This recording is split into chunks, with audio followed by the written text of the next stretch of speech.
Buen día, en esta clase hablaré sobre compatibilidad tisular. Mi nombre es Eduardo Choluyan, soy profesor de Inmunología de la Facultad de Medicina de la Universidad de Buenos Aires.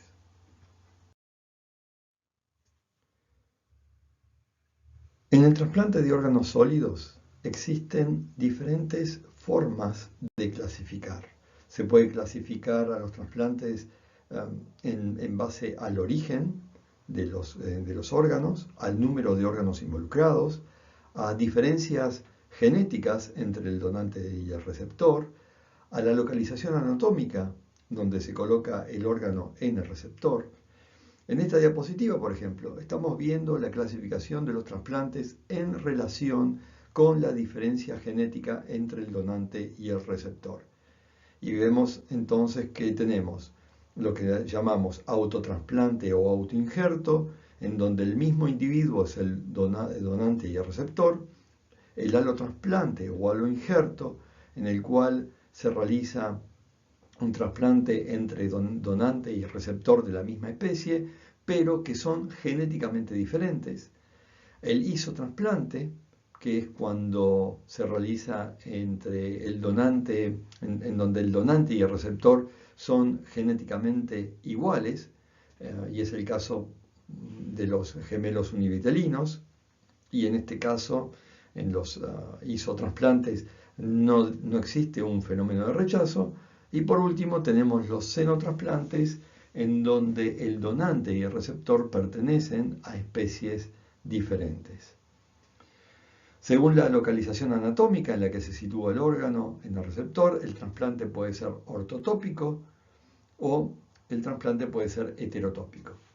Es ortotópico cuando el órgano se coloca topográficamente en el mismo sitio anatómico al que corresponde en el receptor. Por lo tanto, en este caso, sí o sí se tiene que retirar el órgano enfermo del receptor para que haya un espacio donde reimplantar el órgano del donante. Y ese es el caso de los trasplantes de tipo el trasplante hepático, por ejemplo. El trasplante heterotópico, en cambio, el órgano del donante se reimplanta en un sitio anatómico diferente al cual corresponde. Y eso es lo que ocurre en la mayoría de los trasplantes renales, dado que en este caso, en los trasplantes renales, el injerto se reimplanta en la fosa ilíaca contralateral del receptor. Por último, la clasificación según el estado fisiológico del donante es la que comprende, por ejemplo, los trasplantes de donantes vivos y los trasplantes de donantes cadavéricos.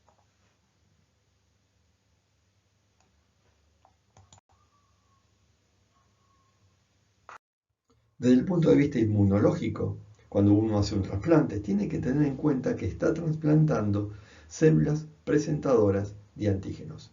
Y estas células presentadoras de antígenos pueden ser profesionales o no profesionales, es decir, células que expresen moléculas de histocompatibilidad de clase 1 o células que expresen moléculas de histocompatibilidad de clase 1 y de clase 2.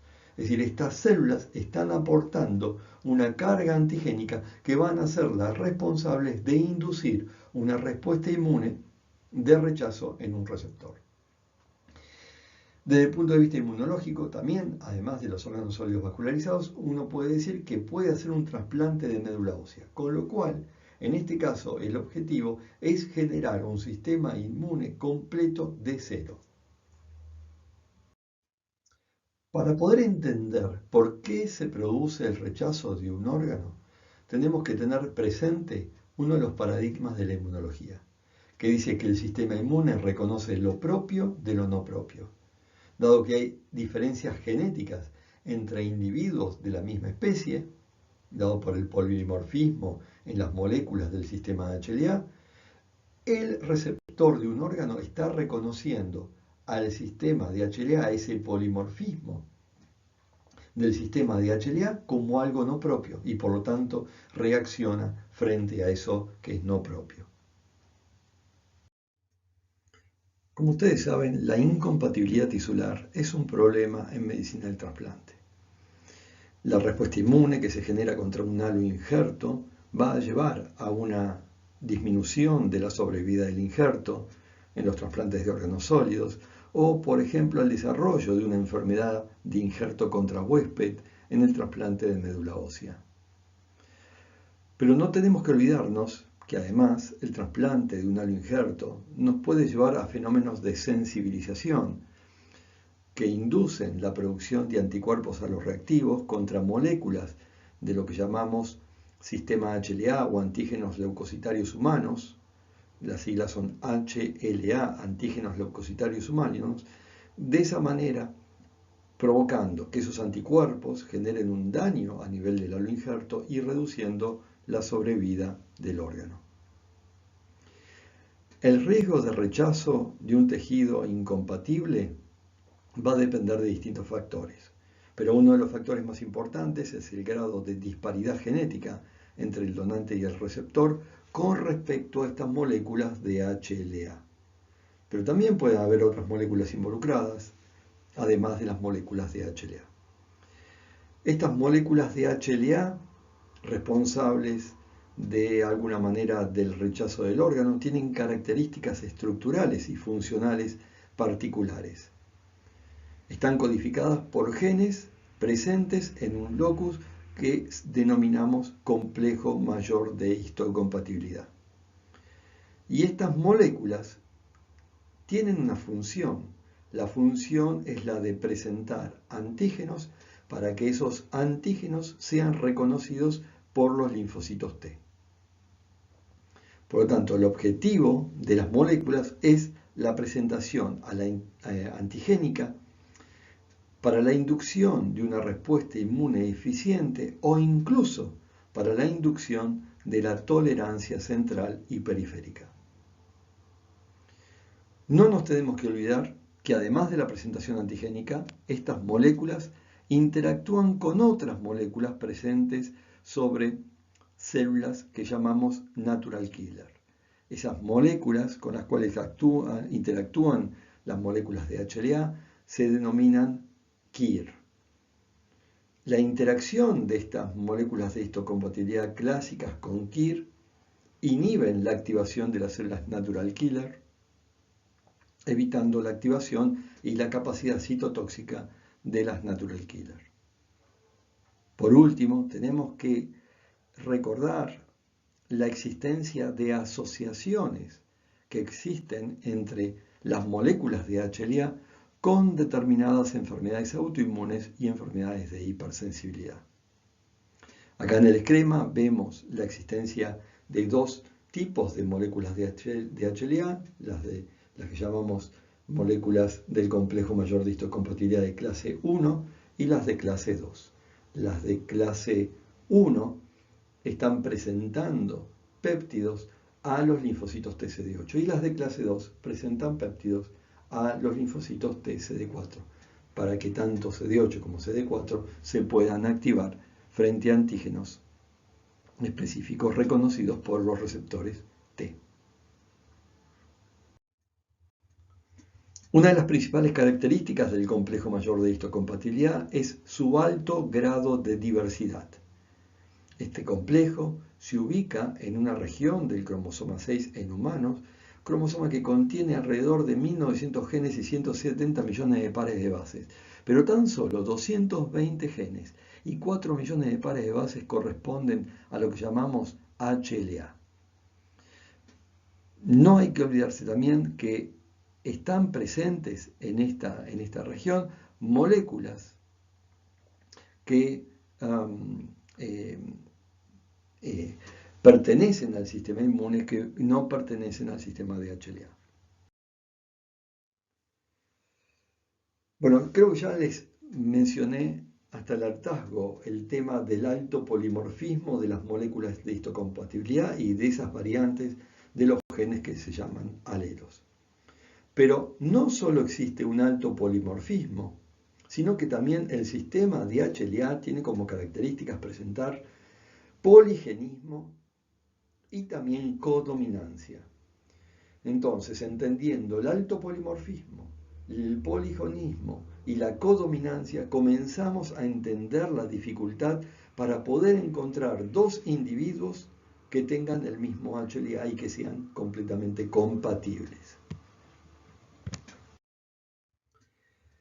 Al grupo de genes codificados dentro del complejo mayor de histocompatibilidad se los denomina haplotipo, y el haplotipo se hereda en bloque, de tal manera que un individuo heterocigoto hereda el paterno y también el materno. También les mencioné la codominancia, de tal manera que las células del organismo expresan el haplotipo heredado tanto de la madre como del padre, de ambos progenitores.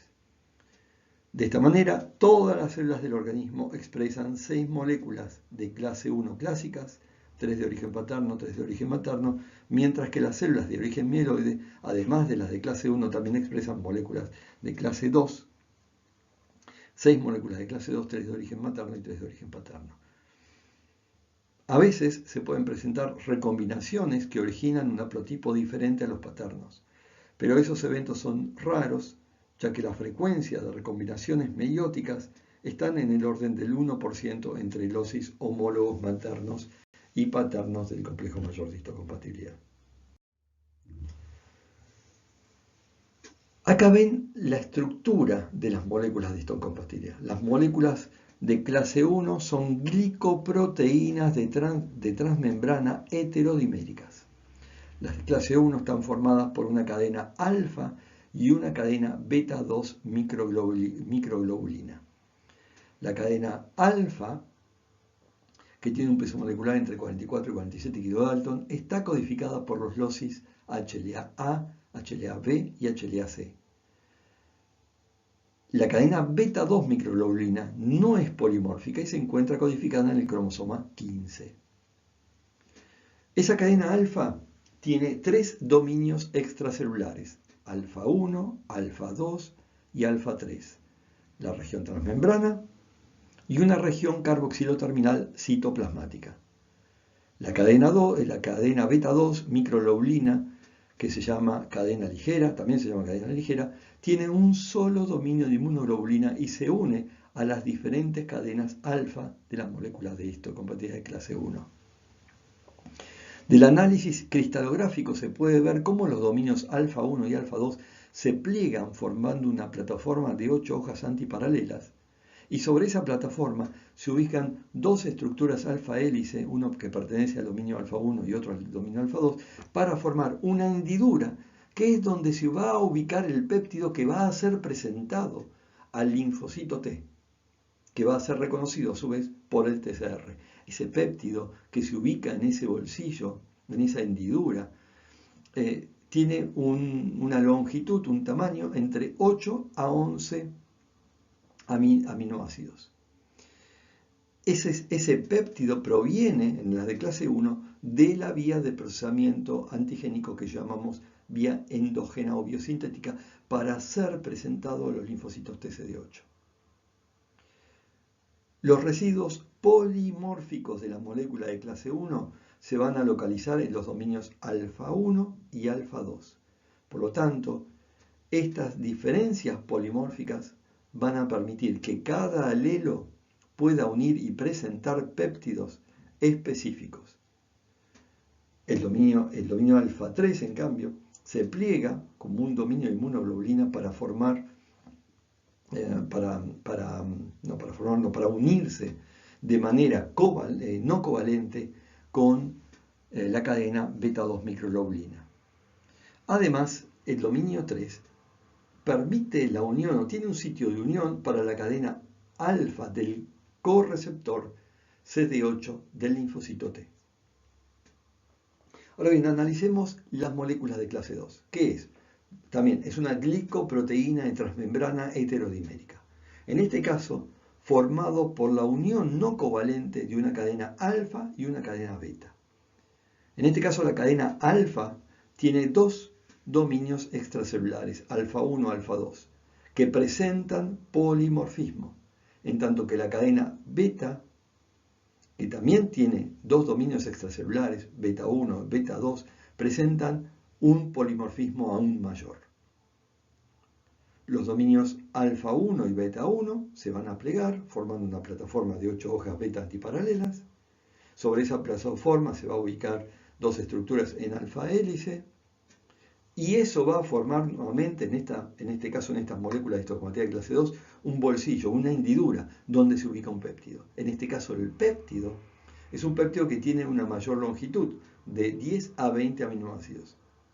Aunque los péptidos óptimos son los que tienen entre 12 a 16 residuos de longitud, péptido que proviene del procesamiento antigénico que denominamos procesamiento endocítico o exógeno y que es presentado en el contexto de las moléculas de clase 2 a un linfocito TCD4. ¿Dónde están los residuos polimórficos de las moléculas de clase 2? Los voy a encontrar en los dominios alfa 1 y beta 1. Por lo tanto, al igual que las moléculas de clase 1, estas diferencias polimórficas permiten que cada alelo pueda unir y presentar péptidos específicos a un linfocito T. Por otro lado, los dominios alfa 2 y beta 2 se pliegan, forman un sitio de unión para el correceptor del linfocito TCD4. Tanto la cadena alfa como la cadena beta van a estar codificados por genes A y B ubicados en la región 2 del complejo mayor de histocompatibilidad. En los seres humanos, las moléculas del complejo mayor de histocompatibilidad de clase 2, como les dije, correspondían a HLA de R, de P y de Q. Ahora, si quieren ver la mayor variabilidad, fíjense en los gráficos que están en el inferior de la diapositiva. Ahí pueden ver que existen regiones mucho más variables, regiones hipervariables.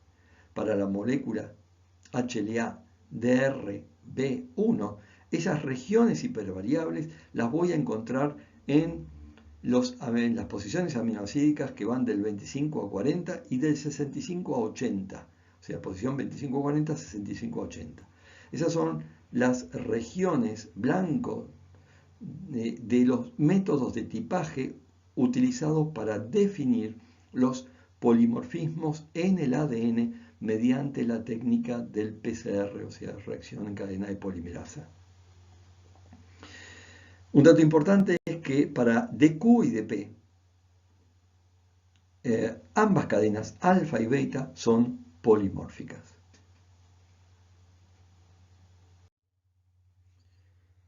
Entre la población existe una gran variedad de alelos de HLA. A la fecha se han descrito más de 18.000 alelos de clase 1 y más de 7.000 alelos de clase 2. Este alto polimorfismo me va a llevar a diferentes especificidades de unión de péptidos por diferentes alelos que de esta manera van a contribuir a presentar diferencias en la respuesta inmune entre un individuo y otro individuo. De esta manera, estas diferencias que uno tiene en los alelos y la capacidad de poder alojar péptidos diferentes, me está hablando del papel que tienen estas moléculas en presentar y por lo tanto desarrollar una respuesta inmune. O sea, el papel que tienen en la susceptibilidad a ciertas enfermedades y también en el rol que tienen en el trasplante de órganos. Tengan en cuenta que todos los complejos formados en las células presentadoras de antígeno halogénicas van a ser consideradas extraños para el huésped y que el cambio de un simple aminoácido puede resultar inmunogénico y ser el blanco de acción de la respuesta inmune para el rechazo de un órgano. ¿Dónde se expresan estas moléculas? Bueno, las moléculas de clase 1 están expresadas en la mayoría de las células somáticas en el hombre. Pero los niveles no van a ser constantes en todos los tejidos. Varían de tejido a tejido y pueden ser influidas por factores como citoquinas. Interferón gamma. El interferón gamma va a aumentar la expresión de las moléculas de clase 1, por ejemplo. Las moléculas de clase 2, en cambio, tienen una expresión mucho más restringida. Se van a expresar en las células presentadoras de antígenos profesionales, llamando células presentadoras de antígenos profesionales a los linfocitos B, monocitos, macrófagos, células dendríticas. Podemos ver en cuanto a cantidad de moléculas de clase 2 que existe en la superficie celular más expresión de HLA-DR que de HLA-DQ que de HLA-DP. En algunas circunstancias especiales, como por ejemplo puede ser un rechazo de un órgano, se pueden encontrar moléculas de histocompatibilidad clase 2 en sitios donde normalmente no los encontramos, como por ejemplo el territorio vascular, endotelios vasculares o en algunos epitelios. Pero hay otros epitelios en donde es normal encontrar clase 2, como por ejemplo en el epitelio tímico. ¿Se regula o no se regula la expresión de clase 2? Sí, se regula por citoquinas. También puede aumentar la expresión de clase 2 frente a determinadas citoquinas o incluso por interacción célula-célula. En esta diapositiva simplemente les pongo la gran diversidad, para que vean la gran diversidad con respecto a las moléculas de HLA. Vemos la presencia de más de 11.000 alelos para clase 1, 3.920 para clase 2. Abajo se puede ver que el gen más diverso es el HLA-B con 4.358 alelos que codifican para más de 3.000 proteínas. Es importante aclarar que la diversidad que generalmente uno está tipificando no es toda esta diversidad, es mucho más restricta. Con respecto a clase 2, el DRA, que codifica para la cadena alfa, solo tiene 2 proteínas. Pero el DRB tiene más de 1.500 proteínas diferentes y le siguen el DQB y el DPB con bastante diversidad. Entonces acá podemos ver la gran diversidad de alelos, como también la diversidad génica, la diversidad haplotípica, que la vamos a ver con el desequilibrio de ligamento, que es un concepto que lo voy a explicar en las siguientes diapositivas. Volviendo a la pregunta que habíamos hecho sobre las razones por las cuales se rechaza un órgano alogénico de un donante, la respuesta es que no generamos tolerancia frente a esos antígenos del sistema HLA de un extraño, de otra persona. Es decir, no hay a nivel del timo una selección negativa para las moléculas de HLA del donante. Las evidencias que avalan estos mecanismos que llevan al rechazo son, por ejemplo, la ausencia de rechazo inmunológico en trasplantes de órganos entre gemelos univitelinos y la reducción en los fenómenos de rechazo cuanto menor es el número de diferencias alélicas en el sistema de HLA. Hasta acá entonces sabemos que una respuesta inmune aloreactiva contra el órgano trasplantado estará dirigida principalmente contra las moléculas del complejo mayor de histocompatibilidad de clase 1 y clase 2. Sin embargo, también se cree que puede ir esta respuesta inmune aloreactiva contra lo que llamamos antígenos menores de histocompatibilidad. Los antígenos menores de histocompatibilidad son proteínas diferentes a las moléculas del complejo mayor de histocompatibilidad de clase 1 y clase 2, que se expresan en forma diferencial en distintos individuos o que muestran una variabilidad en los diferentes individuos. Son ejemplos de antígenos menores de histocompatibilidad, proteínas codificadas en el cromosoma Y del hombre, que pueden ser reconocidas como antígenos menores de histocompatibilidad por una mujer receptora de un donante de un órgano donado por un hombre, o también proteínas polimórficas diferentes a aquellas que están codificadas por el complejo mayor de histocompatibilidad. Entonces, hasta acá podemos decir que ya sabemos por qué se desarrolla una respuesta inmune halogénica. Lo que quedaría por saber es por qué esa respuesta inmune halogénica es tan fuerte, de una magnitud mucho mayor que la que normalmente un organismo genera contra un agente microbiano. La respuesta a la pregunta que acabamos de hacer con respecto a la magnitud que tiene la respuesta inmune aloreactiva la tenemos en esta diapositiva. Uno sabe que la frecuencia de linfocitos T que tienen capacidad de reconocer un haloantígeno es de un linfocito T en 100 o en 1000. En cambio, la frecuencia de linfocitos T que tienen capacidad de reconocer un antígeno convencional microbiano es 1 en 100.000. Pero además, lo que tenemos que tener en cuenta es que de esta alta frecuencia, mayor frecuencia de linfocitos T con capacidad de reconocer un haloantígeno, el 50% de esas células son células que nosotros consideramos linfocitos de memoria. Y sabemos que el requerimiento para la activación de un linfocito de memoria es mucho menor que para la activación de un linfocito T virgen. Resumiendo entonces, ¿a qué se debe que la magnitud de una respuesta inmune aloreactiva sea tan importante? Se debe a una mayor frecuencia de linfocitos T y, para colmo, a una mayor frecuencia de linfocitos T de memoria que se van a activar mucho más fácilmente que los linfocitos T vírgenes. Si ahora nos podemos analizar los mecanismos de rechazo inmunológico, tenemos que tener en cuenta dos escenarios posibles, o sea, dos pacientes diferentes. Un paciente que no esté sensibilizado a los haloantígenos del donante y un paciente que esté ya o que tenga ya células o anticuerpos frente a los alelos de HLA del donante, es decir, un paciente ya previamente sensibilizado. En el primer caso, es decir, en el paciente que no está sensibilizado, el rechazo del injerto se va a producir siempre y cuando se genere una respuesta inmune halogénica primaria. En cambio, en los que ya es un paciente sensibilizado y ya tienen células de memoria o anticuerpos, esos anticuerpos probablemente se van a unir a haloantígenos y esos complejos haloanticuerpos van a activar la vía clásica del complemento y van a provocar el daño del órgano.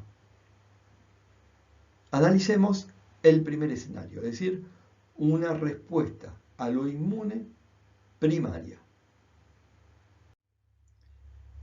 Analicemos entonces a este individuo no sensibilizado, es decir, este paciente no sensibilizado, carece en su organismo de haloanticuerpos, carece de células de memoria contra haloantígenos y por lo tanto, para generarlos, va a necesitar desarrollar una respuesta inmune primaria frente a los haloantígenos. Pero para que esto ocurra, inicialmente va a tener que reconocer a los haloantígenos, lo que llamamos generar un haloreconocimiento, procesar a los haloantígenos y activar a los linfocitos T y a los linfocitos B vírgenes haloreactivos. Linfocitos T y linfocitos B vírgenes haloreactivos que se generaron durante la ontogenia T. Si fuera esta forma de generación de respuesta inmune, de respuesta a lo inmune primaria, ahora una célula dendrítica procesaría un haloantígeno, esa célula dendrítica podría procesarlo y presentarlo en el contexto de las moléculas de clase 2 y presentar esos antígenos a linfocitos T y linfocitos B propios. Sin embargo, nosotros sabemos que durante la inducción de una respuesta inmune primaria, los mecanismos de reconocimiento de haloantígenos pueden ser diferentes. Y reconocemos como mecanismos de reconocimiento de haloantígenos a lo que llamamos vía directa, vía semidirecta y vía indirecta, que se van a describir en las siguientes diapositivas. Bueno, en primer lugar voy a describir ¿Cómo ocurre la vía directa de aloreconocimiento? Cuando ustedes trasplantan un órgano, están trasplantando diferentes tipos celulares que forman parte del parénquima tisular del órgano. Todas ellas, es decir, todas estas células son células presentadoras de antígeno. Y algunas, como por ejemplo las células dendríticas, son células presentadoras de antígenos profesionales derivadas del donante. Estas células dendríticas también están formando parte del parénquima del órgano del donante.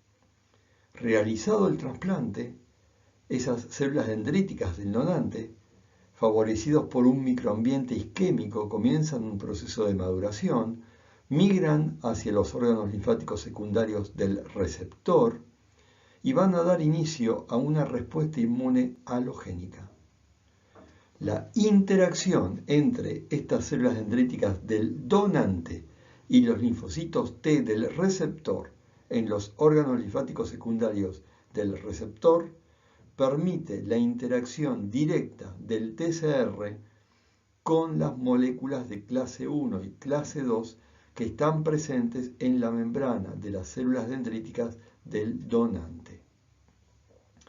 A este reconocimiento, que se llama aloreconocimiento o reconocimiento halogénico, es una excepción a uno de los paradigmas de la inmunología, que se llama restricción por el complejo mayor de histocompatibilidad.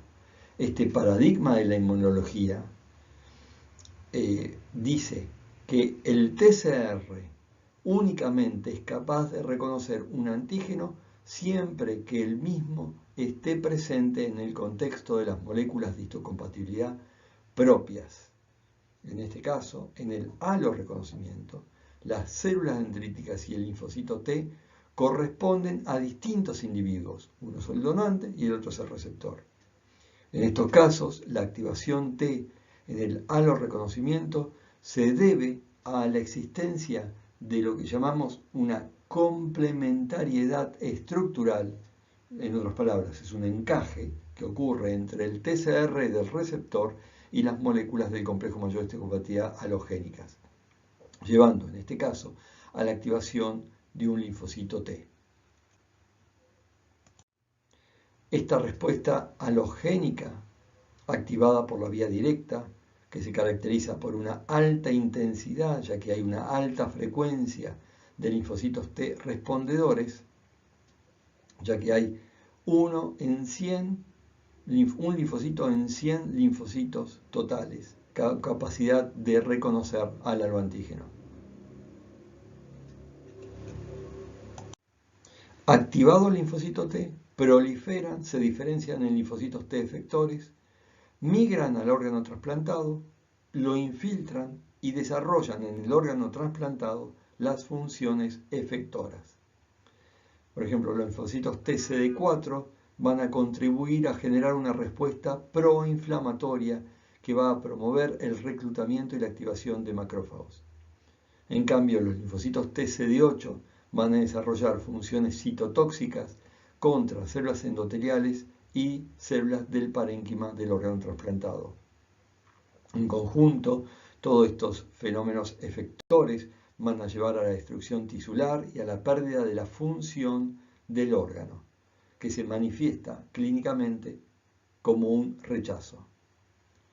Como el número de células dendríticas en el órgano trasplantado es finito, esta vía de activación es mucho más relevante en lo que llamamos rechazo celular agudo del injerto. Las terapias inmunosupresoras, llamadas terapias de depresión de linfocitos T, por ejemplo el uso de timoglobulina, tienden a reducir las probabilidades de activación de los linfocitos T por las células dendríticas derivadas del donante. Es muy importante señalar que esta vía de activación nunca va a poder colaborar en la activación de linfocitos B2 para la producción de aloanticuerpos. Y eso se debe a que los linfocitos TCD4 no son activados por el procesamiento del aloantígeno, sino que lo hacen por lo que llamamos complementariedad estructural de las moléculas de histocompatibilidad halogénica. Por lo tanto, en el supuesto caso que tengamos un linfocito TCD4 activado por la vía directa, que se diferencie en un linfocito T folicular helper, ese T folicular helper no va a expresar un TCR con capacidad de reconocer un haloantígeno procesado y presentado por el linfocito B en el contexto de las moléculas de histocompatibilidad del receptor.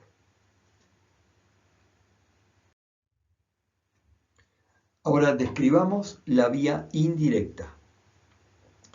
Simultáneamente a la migración de las células dendríticas del donante a los órganos linfáticos regionales del receptor, las células dendríticas del receptor o sus precursores van a infiltrar al injerto. Este fenómeno de infiltración del injerto, de los precursores, se va a ver facilitado por el estado de activación del endotelio vascular debido al daño por isquemia reperfusión. Una vez que se reclutan las células dendríticas del receptor en el injerto, esas células dendríticas van a comenzar nuevamente un proceso van a procesar antígenos, haloantígenos, van a madurar y presentar haloantígenos derivados del donante, pero en moléculas de histocompatibilidad del receptor. Estas células dendríticas se encontrarán con nuevos estímulos de maduración que van a surgir de reacciones inflamatorias locales producidas por ejemplo por una respuesta inmune halogénica generada por una vía directa de activación linfocitaria o incluso por una respuesta inmune innata desencadenada por procesos de daño por isquemia reperfusión. Los restos de las células del órgano trasplantado van a ser fagocitados por estas células dendríticas del receptor y se destacan entre estos restos los antígenos polimórficos como las moléculas de histocompatibilidad del donante que no están presentes en el receptor. Como ya mencioné, pero es muy importante que vuelva a remarcar, no existe tolerancia hacia estos haloantígenos, ya que son antígenos a los que el receptor nunca antes estuvo expuesto y por lo tanto los linfocitos T haloreactivos no sufren selección negativa en el timo. Estas células dendríticas del receptor, una vez que maduren y que lleguen a los órganos linfáticos secundarios del receptor, van a estar presentando péptidos derivados de proteínas del donante. Por lo tanto, la vía indirecta, tanto las células T como las células dendríticas que interactúan entre ellas, son del receptor. Y los haloantígenos procesados son haloantígenos del donante. Y ese procesamiento de estos haloantígenos ocurre de manera similar a como ocurriría con un antígeno microbiano. Este tipo de activación cumple con el paradigma de restricción por el MHC y la frecuencia de linfocitos de T será similar a la generada por una infección microbiana. Un linfocito T se activará en 100.000 linfocitos T. La única diferencia es el antígeno. En este caso es un haloantígeno y en una infección microbiana es un antígeno microbiano. Este procesamiento de este haloantígeno por esta vía indirecta ocurre a lo largo de la vida del receptor, ya que el injerto se irá poblando de células dendríticas propias, o sea, del receptor, que al encontrarse con fragmentos celulares y estímulos madurativos, podrán fagocitar, podrán procesar, podrán madurar, podrán migrar al ganglio drenante para presentarlos a más linfocitos T del receptor. Esos linfocitos T ahora activados se convierten en linfocitos T efectores y van a desarrollar funciones efectoras, colaborando con macrófagos, con células dendríticas para generar una respuesta proinflamatoria que dañe el órgano de manera continua. Y este daño puede ser un daño clínico o incluso muchas veces son manifestaciones subclínicas. La estimulación crónica promueve el reclutamiento y activación de macrófagos que secretan factores tróficos que van a actuar a nivel de la capa muscular de los vasos sanguíneos del órgano trasplantado, y eso va a promover el engrosamiento de la capa muscular. Todos estos fenómenos van a llevar a una destrucción tisular y a una pérdida de la función del órgano. Creemos que esta vía de activación indirecta, de activación linfocitaria por la vía indirecta, es de mucha mayor importancia en el rechazo crónico del órgano trasplantado. Y esta vía indirecta es la que permite la generación de linfocitos TCD4 colaboradores para la activación de linfocitos B2 que se van a diferenciar en plasmocitos secretores de haloanticuerpos. Vale la pena mencionar que la vía indirecta es la vía de activación normal frente a cualquier antígeno extraño, como dije, un antígeno microbiano, mientras que la vía directa es un proceso que solo ocurre en los trasplantes, pero no en respuesta inmune contra antígenos, contra agentes infecciosos. Por lo tanto, la frecuencia de clones T aloreactivos capaces de ser activados por células dendríticas del receptor que infiltran el órgano trasplantado es similar a la de cualquier respuesta antígeno específica, 1 en 100.000 a 1 en 1.000.000 de linfocitos T con capacidad de activación. Y recuerden, esta vía indirecta es la que tiene capacidad de generar linfocitos T foliculares helper con capacidad de colaborar en la activación de linfocitos B2 para la producción de haloanticuerpos.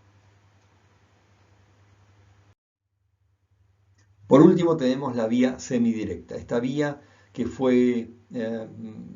tiene una descripción mucho más reciente, se refiere a un proceso por el cual las células presentadoras de antígenos del receptor adquieren moléculas del complejo mayor de histocompatibilidad de clase 1 o clase 2 del donante a través de un proceso que se llama cross-dressing. En este proceso de cross-dressing, el contacto de la célula con célula, entre célula presentadora de antígenos del donante y el del receptor, logra transferir componentes de la membrana, incluyendo las moléculas de histocompatibilidad intactas del donante a células presentadoras de antígenos del receptor. Por otro lado, las células presentadoras de antígenos del donante pueden liberar pequeñas vesículas llamadas exosomas que contienen moléculas del complejo mayor de histocompatibilidad. Esos exosomas se pueden fusionar con la membrana plasmática de las células presentadoras de antígenos del receptor. Y entonces ahora tenemos una célula presentadora de antígenos del receptor quimérica porque tiene moléculas de histocompatibilidad del receptor y moléculas de histocompatibilidad del donante intactas. Y de esa forma pueden estimular tanto células T como células TCD4 como células TCD8, tanto por vía indirecta como también por vía directa.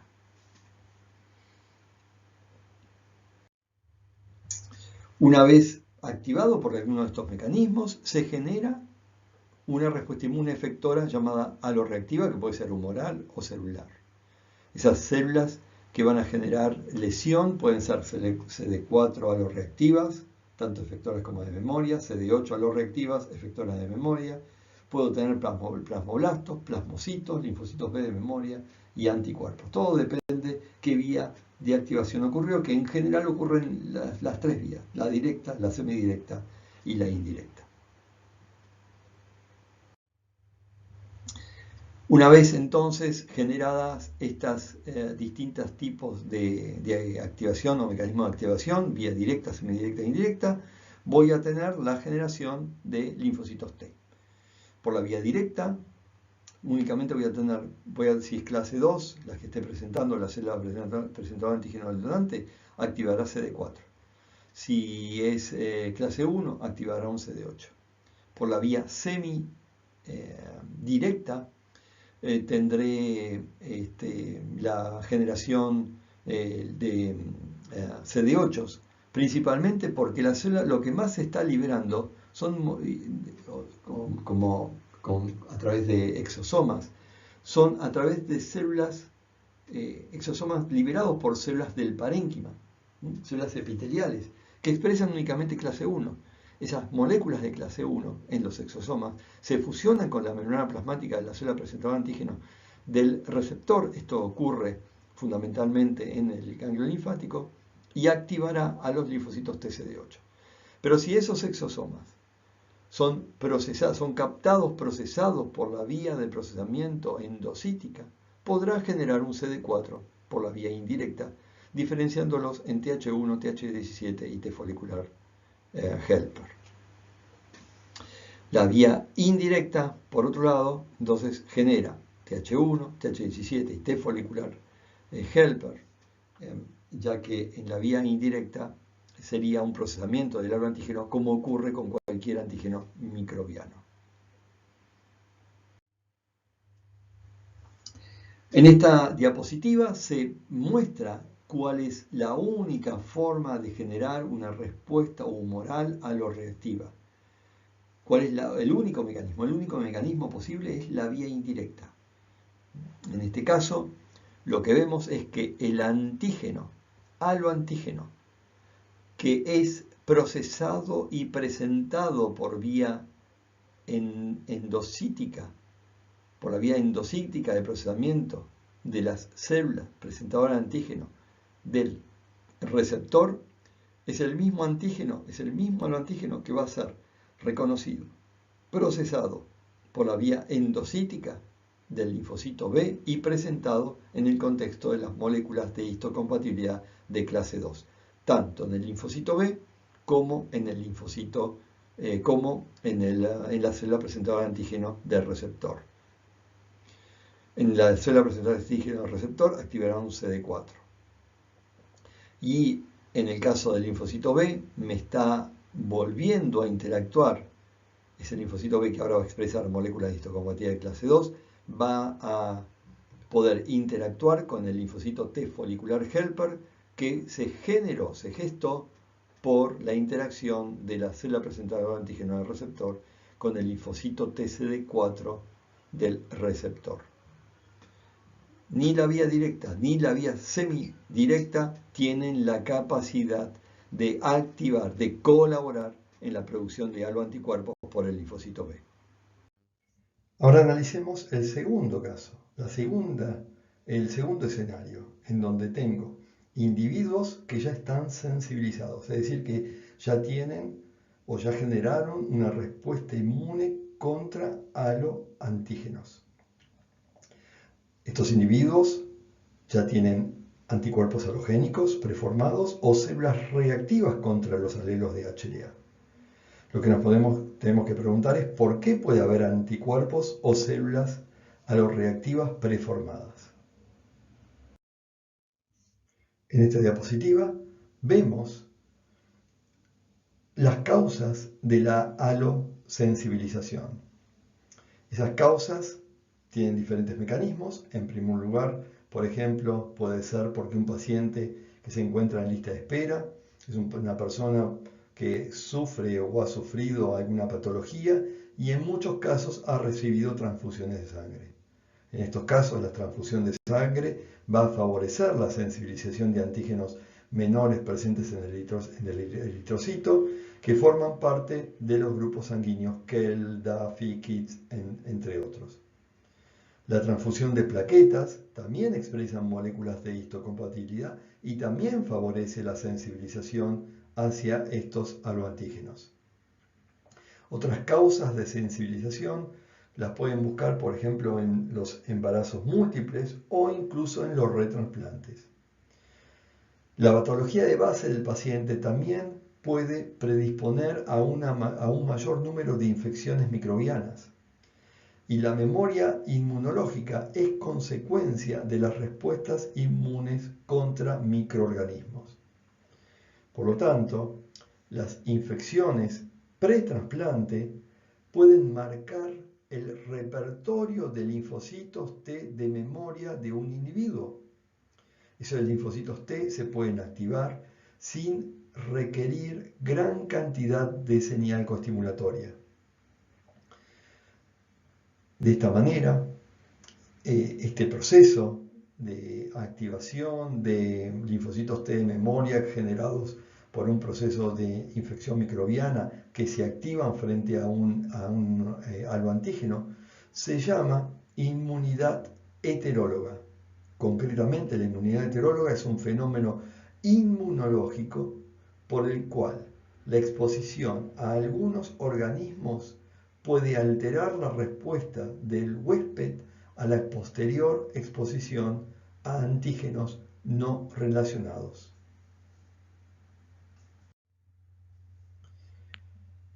Entonces, concretamente, ¿en qué se basa la inmunidad heteróloga? La inmunidad heteróloga se basa en una historia previa de infecciones, principalmente virales, en donde el paciente a trasplantar va a condicionar su tendencia a rechazar el órgano trasplantado. Por ejemplo, en un individuo adulto, entre el 10 al 40% del total de linfocitos T CD8 circulantes son linfocitos T de memoria reactivas frente al virus del Epstein-Barr y al citomegalovirus.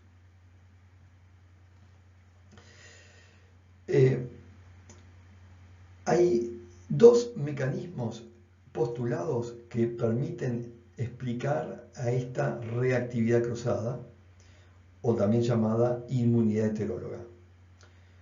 Esta inmunidad heteróloga, como ya les dije, que es la exposición a algunos organismos, que la exposición de algunos organismos, microorganismos, me pueden alterar la respuesta del huésped a una posterior exposición a antígenos no relacionados. Esa inmunidad heteróloga se basa en dos fenómenos que se llaman mimetismo molecular y plasticidad del repertorio del linfocito T. ¿Qué es el mimetismo molecular? El mimetismo molecular es la capacidad que tiene un TCR específico para un péptido antigénico microbiano de poder reconocer la misma secuencia en la estructura de una proteína propia del huésped.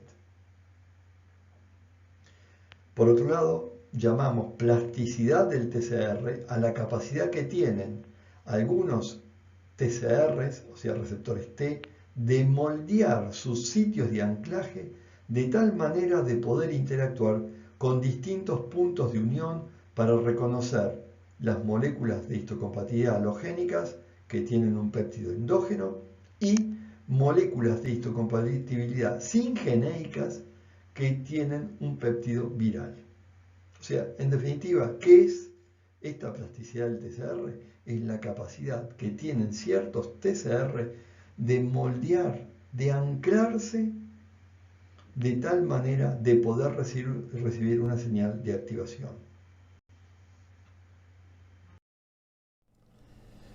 Hay más factores que van a influir en la sobrevida del injerto, no solamente son la histocompatibilidad de HLA, el daño, la isquemia, obviamente, factores vinculados al peritrasplante, posttrasplante, al donante, al receptor, o sea, un montón de factores son los que van a determinar la sobrevida del injerto. Pero uno de los grandes mecanismos generadores de una mayor o menor sobrevida del injerto es el proceso llamado proceso de daño por isquemia-reperfusión. La isquemia va a producir la necrosis celular con la liberación de DAMs, con la liberación de patrones moleculares asociados al daño y una mayor activación, un mayor procesamiento de los aloantígenos. Y la reperfusión va a motorizar una respuesta inflamatoria llevando a un endotelio que se va a activar y va a facilitar el reclutamiento de células T, de neutrófilos, de monocitos y de células T, no solamente T efectores, sino que también linfocitos T de memoria efectores.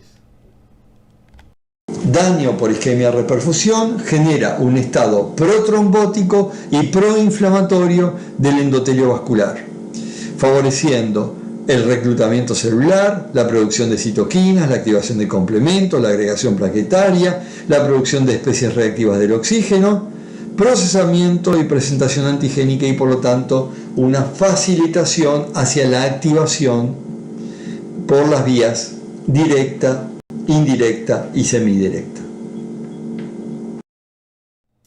Ese daño va a dar lugar a no solamente a la activación del endotelio, un endotelio que va a ser un endotelio proinflamatorio y protrombótico que se manifiesta desde el punto de vista clínico con un retardo en la función del injerto, lo que llamamos un Delay Graft Function o DGF. Según el tiempo que transcurre desde la concreción del trasplante y los mecanismos inmunes involucrados, clásicamente se habla que los rechazos en un órgano trasplantado pueden ser rechazos hiperagudos humorales, agudos celulares y o humorales, crónicos celulares y o humorales. Acá vemos el rechazo hiperagudo que por suerte hoy en día se puede prevenir haciendo estudios de crossmatch y estos rechazos hiperagudos se deben a la presencia de anticuerpos preformados que ya están presentes en el receptor de trasplante previo al trasplante y que estos anticuerpos están dirigidos contra los antígenos del grupo sanguíneo ABO o contra moléculas del complejo mayor histocompatibilidad halogénicas del donante. Pero también hay algunos casos que se vieron de rechazos hiperagudos por la presencia de anticuerpos antiendotelio. Es un fenómeno este rechazo hiperagudo que no se suele acompañar por infiltrado celular. Acá el fenómeno predominante es la activación del complemento, el daño endotelial, inflamación, trombosis y oclusión vascular. En esta diapositiva vemos los mecanismos de rechazo agudo renal.